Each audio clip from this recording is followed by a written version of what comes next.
Oke, di pembahasan kali ini kita bakal bongkar abis-abisan rahasia dunia pemasaran digital. Dan dengerin baik-baik ya, ini penting banget.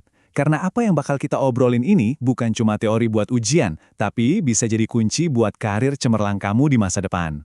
Yuk, kita langsung mulai aja. Kamu pernah ngerasa gini nggak sih? Lagi asyik ngobrol sama teman, misalnya ngomongin, kayaknya butuh sepatu lari baru deh.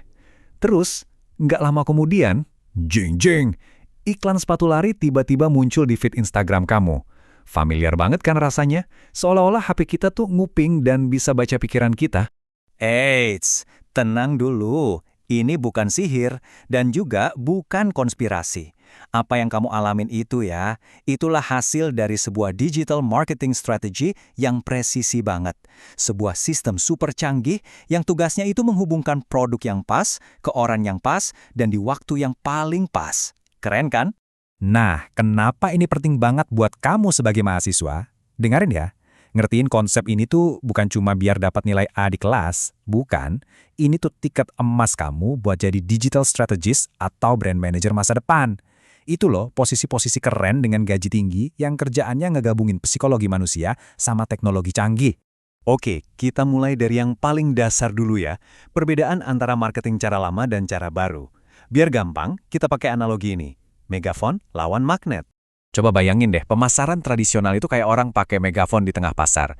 Dia teriak-teriak nawarin produk ke semua orang, nggak peduli orang itu butuh atau enggak. Pokoknya teriak aja, sifatnya satu arah. Nah, sebaliknya, pemasaran digital itu kayak magnet. Dia nggak berisik, nggak teriak-teriak, tapi dia diam-diam narik orang yang emang udah tertarik. Jauh lebih presisi, bisa interaksi dua arah, dan yang paling penting, semuanya bisa diukur pakai data. Oke, sekarang kita masuk ke bagian yang seru. Gimana sih caranya sebuah bisnis PDKT sama calon pelanggannya?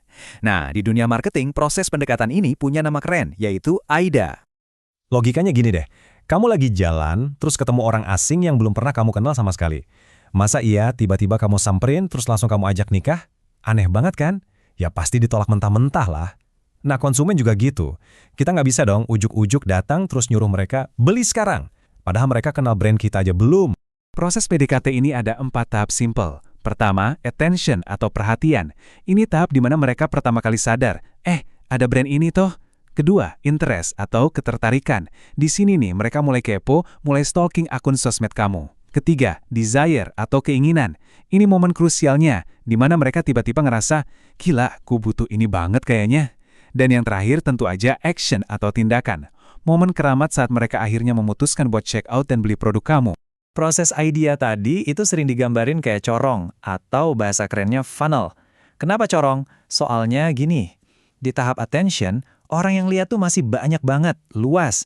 Tapi seiring mereka jalan ke bawah, ke tahap interest, desire, jumlahnya emang makin sedikit, tapi niat beli mereka jadi jauh lebih kuat dan panas.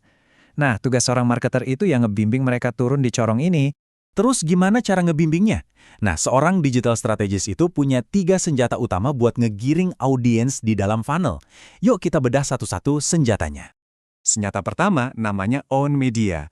Gampangnya, anggap aja ini rumah digital kamu sendiri. Ini tuh semua aset yang kamu punya dan kamu kontrol 100%. Contoh paling gampangnya ya website resmi brand kamu atau akun Instagram dan TikTok milik brand kamu sendiri. Senjata kedua, ada yang namanya paid media. Kalau tadi kita punya rumah sendiri, yang ini ibaratnya kita sewa ruko di mall yang udah rame. Intinya, kamu bayar buat nampilin pesan promosimu di platform orang lain. Tujuannya, biar cepat dapat perhatian dan jangkau orang baru. Contohnya ya jelas, iklan di media sosial atau Google Ads. Dan yang terakhir, ini nih yang paling berharga, yaitu earned media.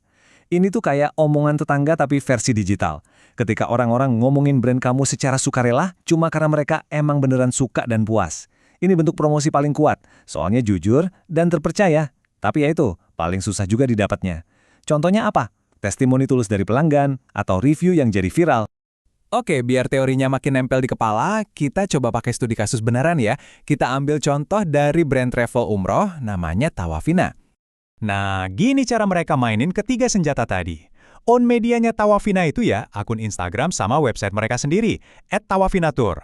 Terus paid medianya, mereka pasang iklan promo umrah di Instagram buat ngejangkau calon jamaah baru. Dan earn medianya, ini yang paling mantap, adalah testimoni viral dari para jamaah yang udah berangkat dan puas banget sama pelayanannya. Terus mereka cerita kemana-mana.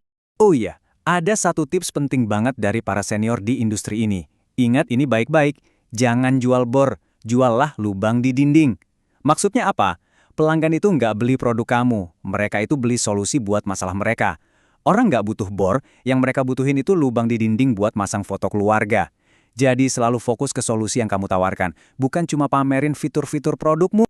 Oke, materinya udah. Sekarang waktunya tes logika singkat, buat lihat seberapa nangkep kamu sama pembahasan barusan. Siap? Oke, ini pertanyaan terakhir buat kamu renungin. Coba pikirin deh.